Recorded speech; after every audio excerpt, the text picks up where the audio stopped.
Shalom teman-teman, gimana kabarnya hari ini? Semoga tetap sehat dan semangat ya. Walaupun kita nggak bisa berkumpul bersama untuk beribadah, tapi kita harus tetap semangat memuji Tuhan. Ya, pandemi COVID-19 mengharuskan kita untuk stay di rumah dan melakukan ibadah secara online. Jadi gimana nih? Udah semangat sekarang? Yuk kita mulai beribadah. Tapi sebelum itu, mari kita siapkan pikiran dan hati kita terlebih dahulu. Mari kita bersungguh-sungguh dalam memuliakan nama Tuhan. Dan mari kita bersyukur atas anugerah yang masih Tuhan berikan sampai saat ini.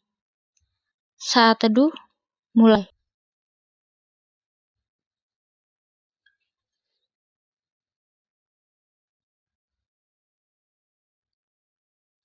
Saat teduh selesai, tidak ada kasih yang seperti Bapa. Kemuliaannya tercurah bagi kita semua. Karena itu, kita naikkan pujian permata hatiku.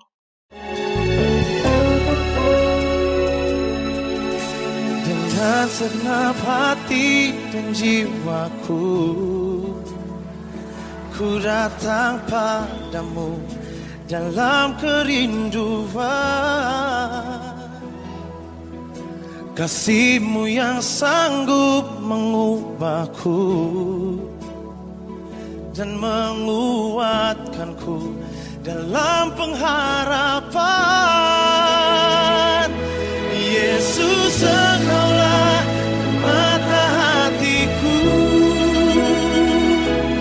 dunia tak dapat menggantikanmu. Kemuliaan-Mu tercurah bagiku, menjadikanku indah dan semakin indah bagimu.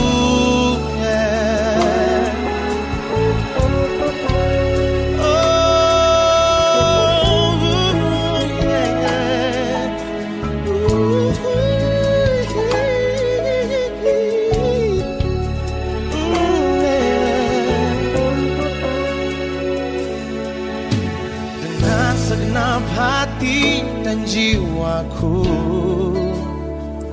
ku datang padamu dalam kerinduan. Kasih-Mu yang sanggup mengubahku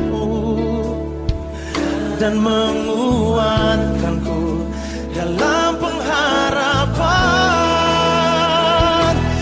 Yesus, Engkaulah permata hatiku,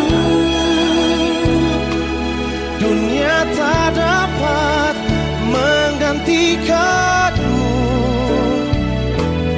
Kemuliaan-Mu tercurah bagiku, menjadikanku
dan semakin indah bagimu.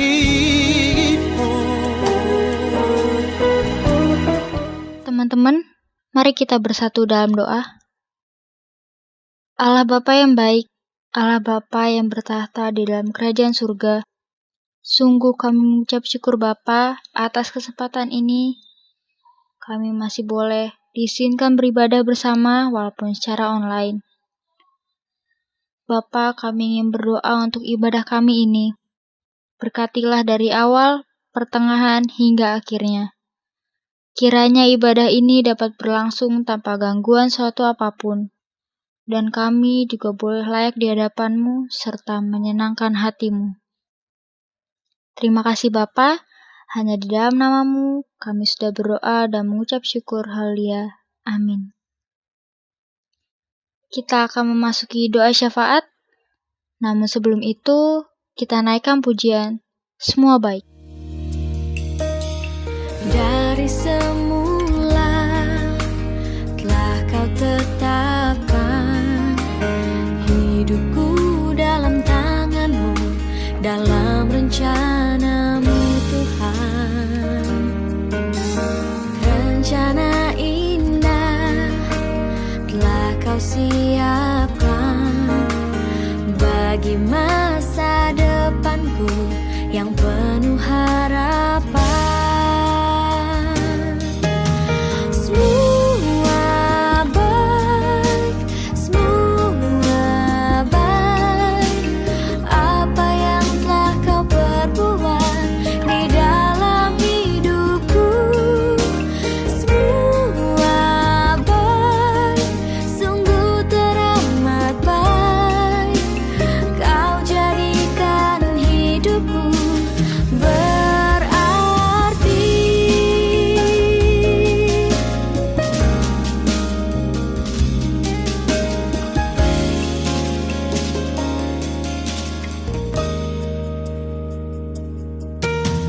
Dari semula telah Kau tetapkan hidupku dalam tangan-Mu, dalam rencana-Mu Tuhan.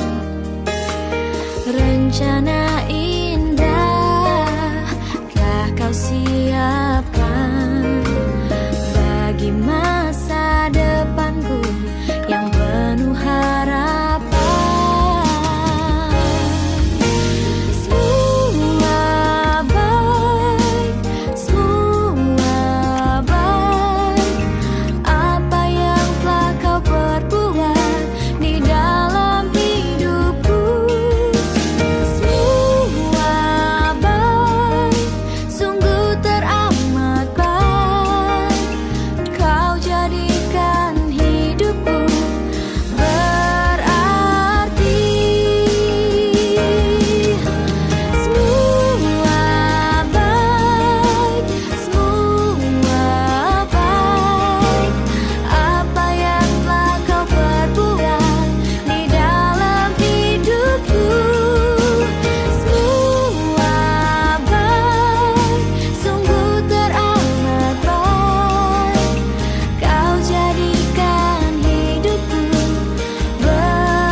Mari teman-teman, kita doakan bangsa dan negara kita dalam menghadapi wabah virus corona. Doakan juga pemerintah, para tim medis, beserta pihak-pihak yang ikut membantu. Kita doakan gereja, setiap jemaatnya, ibadahnya, maupun kepengurusannya. Kita doakan juga setiap anak remaja dalam pergaulan, pendidikan, serta kebutuhannya. Doakan juga keluarga serta pergumulan pribadi. Doa syafaat, saya persilahkan.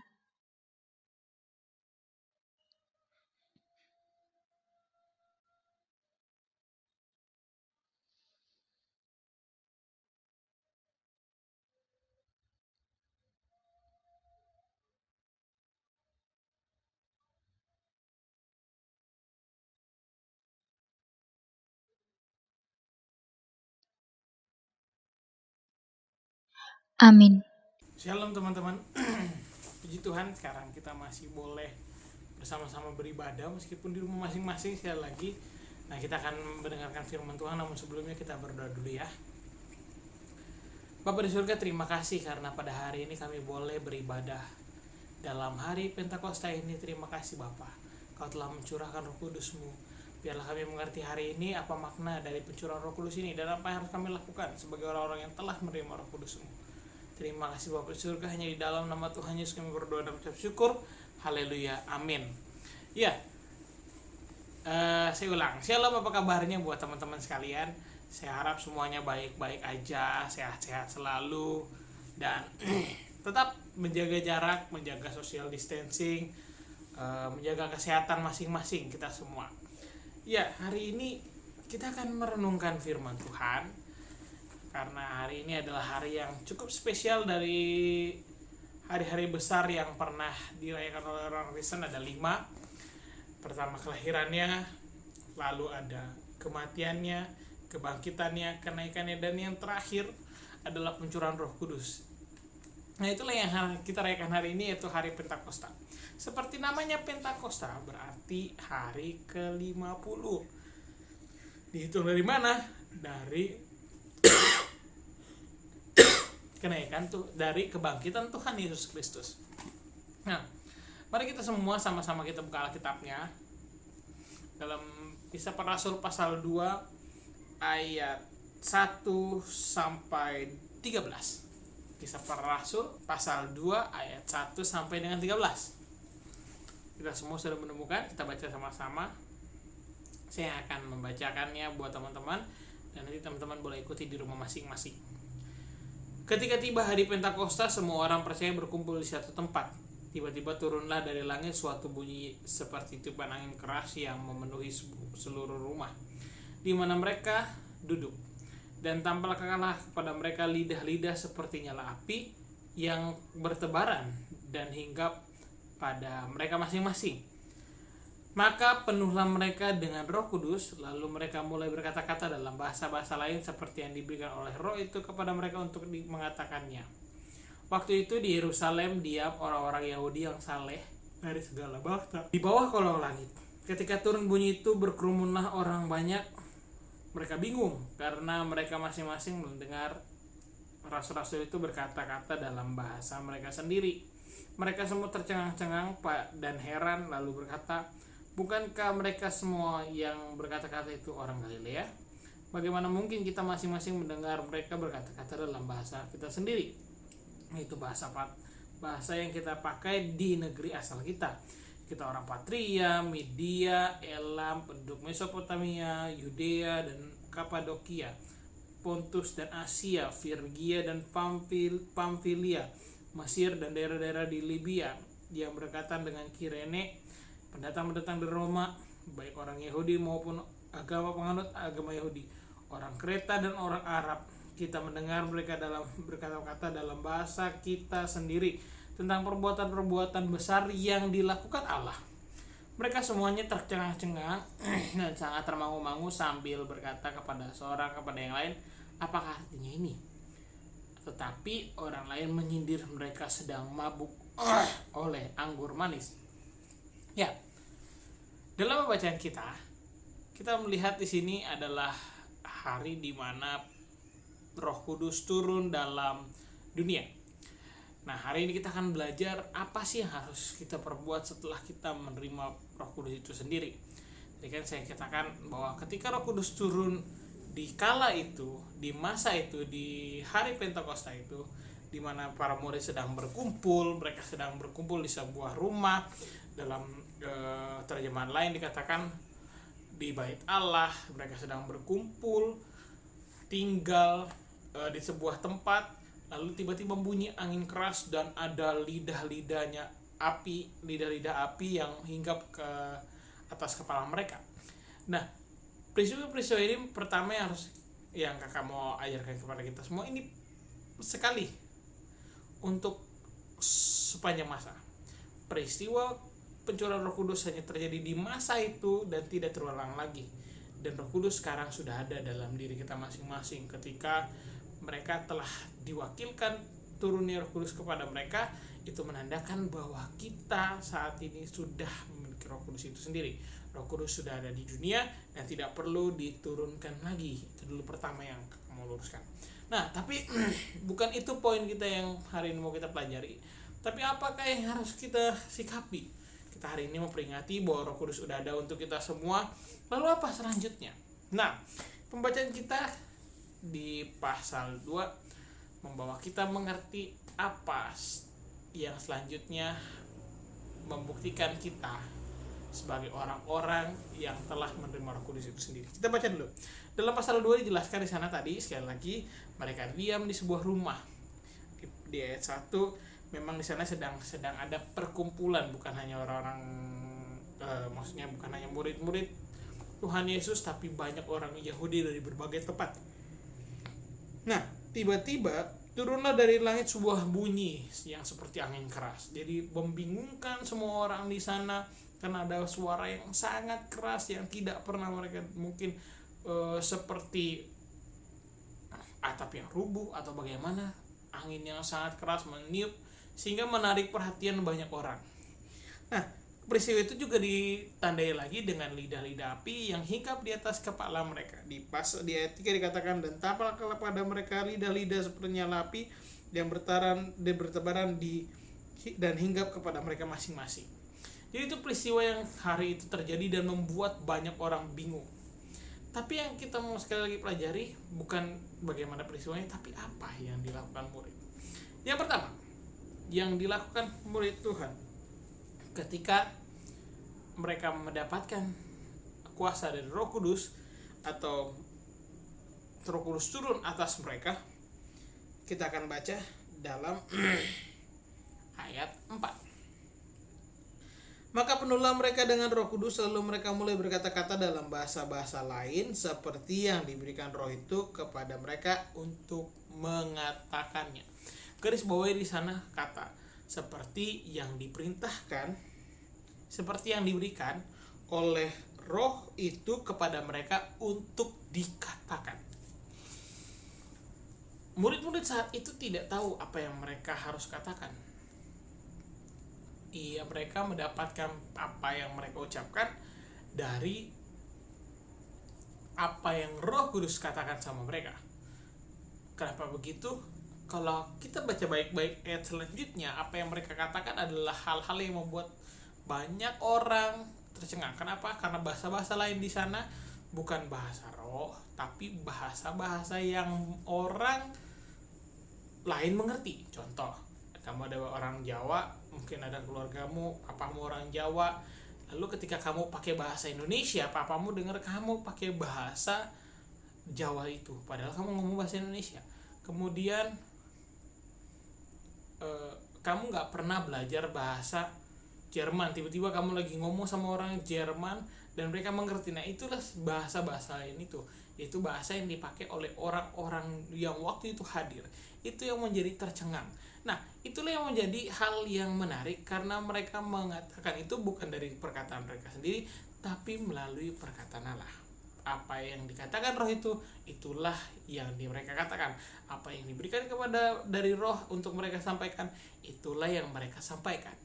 Nah, kata diberikan oleh Roh itu yang mereka lakukan, itu menunjuk pada ketaatan. Orang yang menerima Roh Kudus pertama sekali harusnya ia semakin hari semakin taat.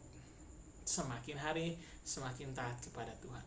Buah Roh itu sendiri dalam Galatia pasal 5, kita udah tahu semua. Buah Roh itu ialah kasih, sukacita, damai sejahtera, ketaatan, kasih, sukacita, damai sejahtera, kesabaran, kemurahan, kebaikan, kesetiaan, kelemah lembutan, dan penguasaan diri. Ada 9 hal yang dihasilkan oleh roh. Nah, semua itu harus timbul dari ketaatan akan Allah. Orang tidak mungkin memiliki kasih tanpa ketaatan kepada Allah. Betul gak? Iya, karena mengasihi sesama itu bukan, dalam kekristenan sangat rumit. Mengasihi musuh itu sangat rumit. Tanpa ketaatan kepada Allah, apakah kita akan mengasihi musuh kita? Nah, itu contohnya. Jadi hal yang pertama sekali yang harus kita pikirkan ketika sekarang kita merayakan hari Pentakosta, berarti kita harus mengerti bahwa harusnya saya yang menerima roh itu taat kepada Allah, kepada apa yang diperintahkan kepada kita untuk kita lakukan, dan tidak melakukan apa yang dilarang oleh Allah. Nah, sebagai orang Kristen, sebagai umat Allah, kita harus tahu apa yang tidak boleh dan apa yang boleh, dan itulah yang kita lakukan dalam kehidupan kita. Kita menjalankan apa yang dikehendaki Allah, bukan apa yang kita inginkan. Karena kalau kita inginkan banyak yang enak-enak, ya kan, banyak yang enak-enak, tapi itu semua salah. Itulah sulitnya jadi orang Kristen. Ya, jadi hal pertama taat. Hal kedua yang menjadi bagian para murid, kita baca ayat ke-11. Ayat 11. Jadi setelah mereka udah pusing, bingung kenapa ini kan, bukankah ada 15 bangsa di ayat 7, 8, 9, dan dikatakan mereka berbicara dalam bahasa-bahasa sendiri, bahasa mereka masing-masing. Ada orang Arab di sana, ada orang Mesir, ada orang Partia, ada orang Media. Di ayat 11 dikatakan begini: baik orang Yahudi maupun baik orang Yahudi maupun penganut agama Yahudi, orang Kreta dan orang Arab, kita mendengar mereka berkata-kata dalam bahasa kita sendiri tentang perbuatan-perbuatan besar yang dilakukan Allah. Sekali lagi, baik orang Yahudi maupun penganut agama Yahudi, orang Kreta dan orang Arab, kita mendengar mereka berkata-kata dalam bahasa kita sendiri tentang perbuatan-perbuatan besar yang dilakukan Allah.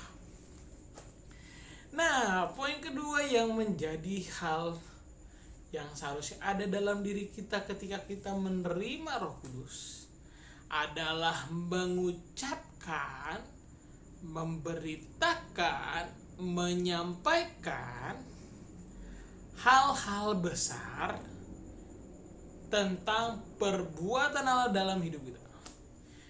Nah, permasalahannya bagaimana kita menyampaikannya kalau kita tidak punya pengalamannya.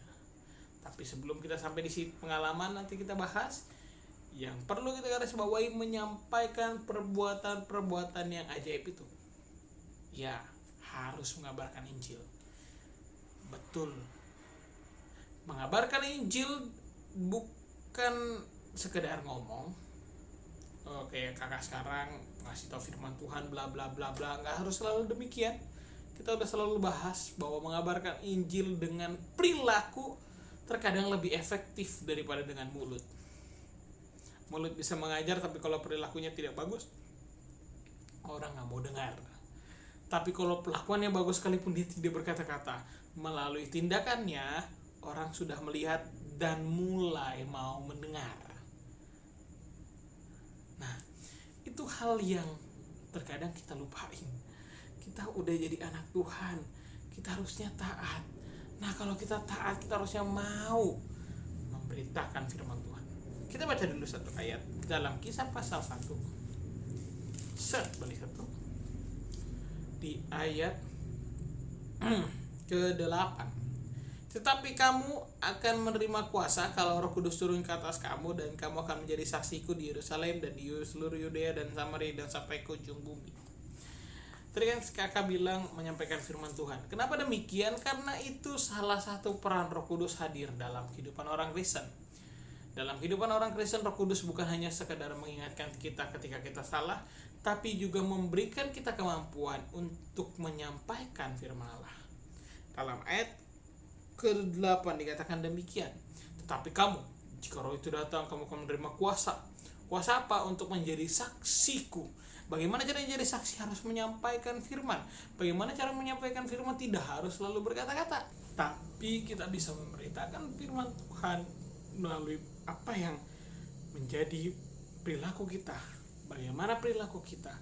Sekali lagi tadi, perkataan kadang kurang efektif, tapi tindakan nyata dalam kehidupan kita bisa lebih efektif dalam menyampaikan firman Allah. Jadi itulah yang kedua yang kita bisa pelajari dari para murid. Ketika para murid menerima kuasa itu, mereka memberitakan firman Tuhan dengan bukan sekedar dari mulut mereka, tapi juga nanti sampai ke depannya, kisah selanjutnya mereka akan menceritakan kasih Kristus melalui tindakan kehidupan mereka. Nah, tapi apakah cuma sampai di situ? Apakah cuma sekedar tanggung jawab yang hadir ketika Roh Kudus hadir? Enggak. Kita akan baca dalam Matius pasal 28. Matius pasal 28 ayat yang ke-20.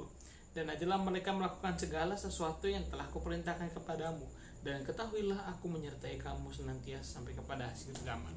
Ini perkataan Yesus sebelum naik ke surga. Kalau ia sudah naik ke surga, bagaimana ia menyertai kita? Mungkin itu ada pertanyaan. Ya. Pertanyaan itu terjawab setelah kuasa Roh Kudus datang. Tuhan Yesus mengatakan dalam kitab Injil Yohanes, aku tidak meninggalkan kamu sebagai seorang yatim piatu atau seorang diri, tapi aku akan menyediakan penolong bagimu yang akan menyertai. Ingat, penolong yang menyertai, jadi bukan manusia. Ia adalah penolong yang akan menyertai kita selalu. Siapakah ia? Itulah Roh Kudus. Roh Kudus yang dijanjikan, yang datang untuk kepentingan kita.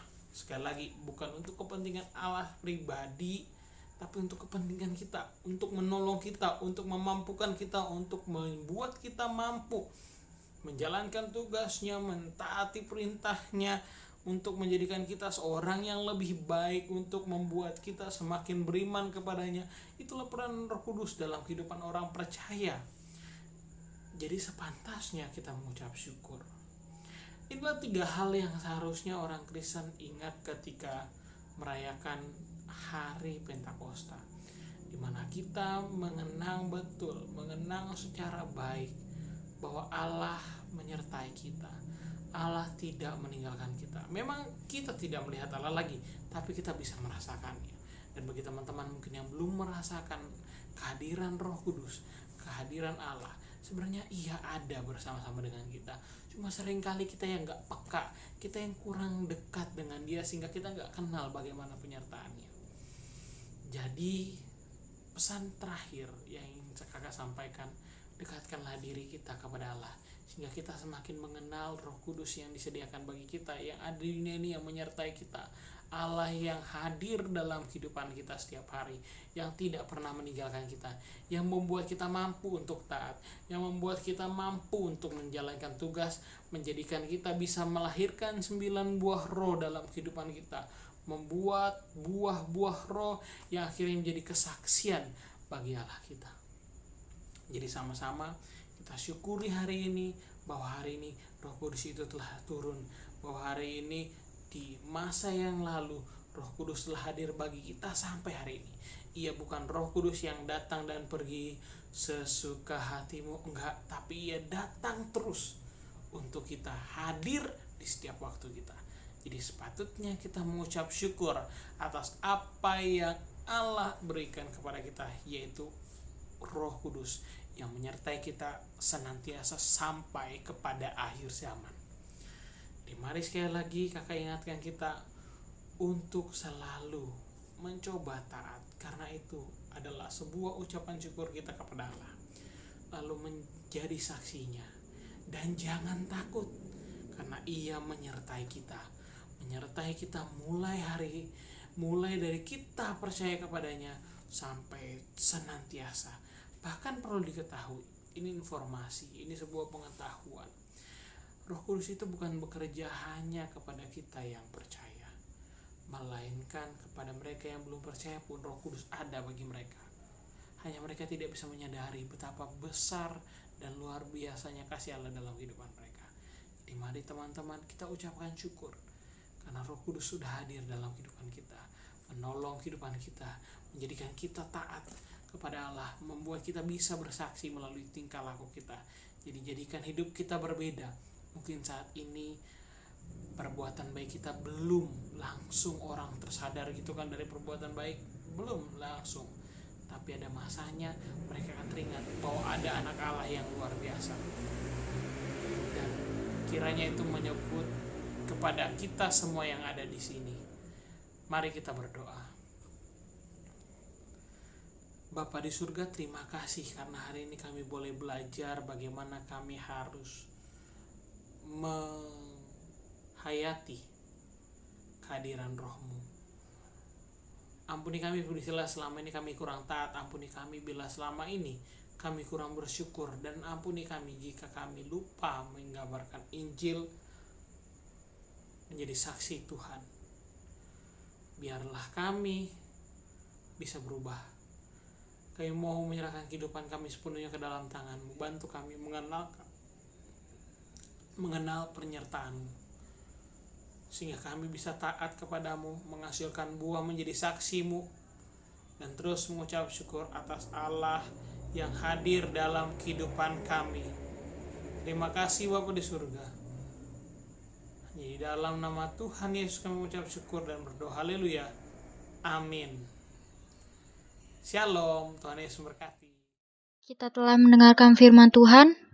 Kiranya kita tidak hanya memahami, tapi juga menerapkannya di dalam kehidupan kita, dan kita boleh hidup seturut dengan kehendak-Nya saja. Pada Tuhanlah kita berseru-seru. Pada Tuhanlah kita meminta perlindungan, sebab Dia yang berkuasa sampai selama-lamanya. Mari kita memuji Dia. Kita nyanyikan, Yesus padamu ku berseru.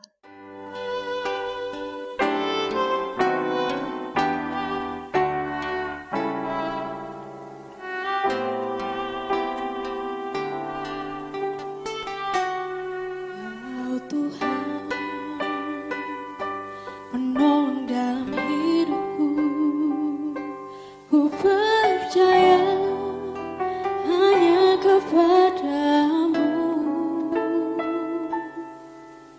Kau pegang tanganku dan tuntun langkahku. Yesus, kau perlindunganku.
Mari kita berdoa.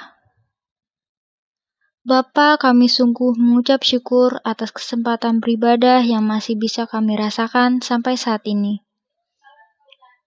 Di penghujung ibadah ini, kami ingin memohon ampun kalau selama ibadah kami masih kurang fokus dan belum bersungguh-sungguh. Bapa, kami ingin berdoa untuk kami masing-masing. Berkati kami dalam belajar kami. Kiranya kami boleh semakin semangat dalam belajar dan kami boleh membanggakan kedua orang tua kami lewat prestasi kami. Juga kiranya di masa remaja kami boleh semakin bertumbuh di dalam-Mu dan menjadi teladan dimanapun kami berada. Kami juga ingin berdoa, kiranya di minggu depan kami sudah boleh berkumpul dan beribadah bersama di gereja. Bapa yang baik, kami juga ingin memohon berkat khusus untuk Irfan dan Revaldi, teman kami yang berulang tahun minggu ini. Kami mohon kepadamu agar hari-hari yang akan datang penuh dengan harapan dan kegembiraan.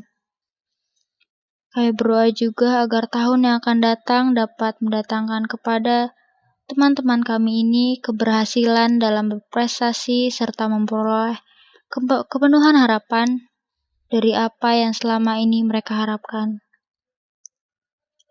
Bapa yang baik, ini doa kami, inilah ibadah kami, kiranya kami dapat menyenangkan hati-Mu. Kami kembalikan semuanya ke dalam tangan pengasihan-Mu, dan kami meminta ampun jika ada doa kami yang tidak berkenan di hadapan-Mu. Terima kasih Bapa, kami sudah berdoa dan bersyukur. Haleluya. Amin.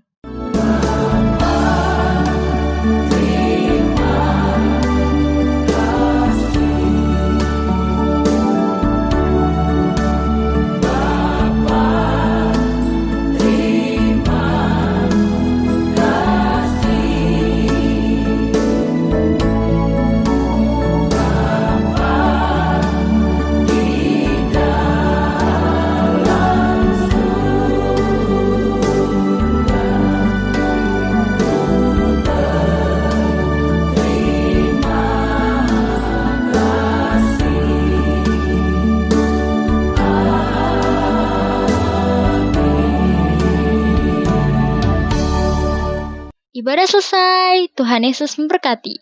Selamat hari Minggu, jaga kesehatan ya teman-teman.